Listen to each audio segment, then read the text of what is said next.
il y a deux sortes d'échecs. Il y a les échecs d'évasion, puis il y a les échecs qui nous permettent d'avancer. Des échecs qui valent la peine. Alors, c'est quoi la différence entre les deux? L'échec d'évasion, c'est quand on surmange ou on surboit pour éviter de vivre quelque chose ou pour augmenter un plaisir. Ça, c'est un échec. Puis là, on est déçu, puis là, on se chicane, puis bon, ça va juste en spirale vers le bas. On le sait. Ça fait juste nous détruire de plus en plus. Puis là, parce que la voix intérieure embarque, puis là, elle nous chicane, puis là, on se sent pire encore. En tout cas, c'est un cercle vicieux vers le bas. Ça, c'est un échec d'évasion. C'est un échec qu'on veut éviter à tout prix. Il y a les échecs qui valent la peine.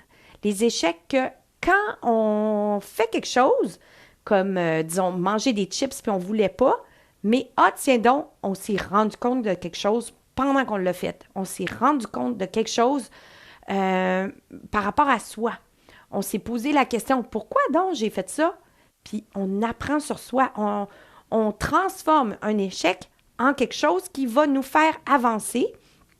Et avec le temps, c'est sûr que plus qu'on est conscientisé, plus qu'on réussit à aller de l'avant. Qu'est-ce que ma tête m'a dit qui m'a fait manger les chips ou le chocolat ou peu importe. Qu'est-ce qui a fait que j'ai flanché, j'ai pas respecté les décisions que j'avais prises? Puis juste d'être allumée, consciente sur c'est quoi que j'ai fait, déjà c'est un pas en avant. Donc, se dire bravo d'avoir vécu cet échec-là. Parce que si on ne l'avait pas vécu, on serait déjà là. Donc, un obstacle, c'est une chance de pouvoir progresser. On peut décider de voir chaque obstacle comme une fenêtre pour vraiment arriver à notre objectif. Si on n'avait pas les obstacles, on serait déjà là. Donc, pourquoi pas voir ça comme une occasion d'apprendre quelque chose?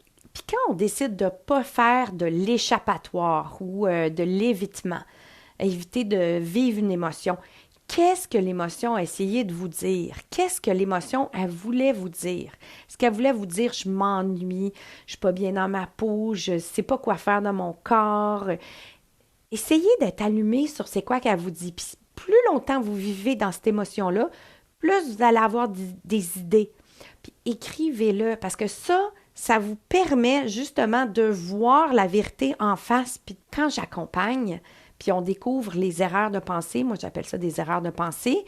Par exemple, je m'ennuie, du popcorn va enlever mon ennui. Bien, quand on découvre ça, qu'est-ce qu'on peut faire? On peut choisir de vivre l'ennui, puis à la place, faire d'autres choses, réaliser que, le soir, il faudrait que j'aille quelque chose à faire au lieu de manger du popcorn. Parce que le popcorn, c'est pas une activité. Alors, je vous laisse là-dessus. Réfléchissez bien à vos erreurs.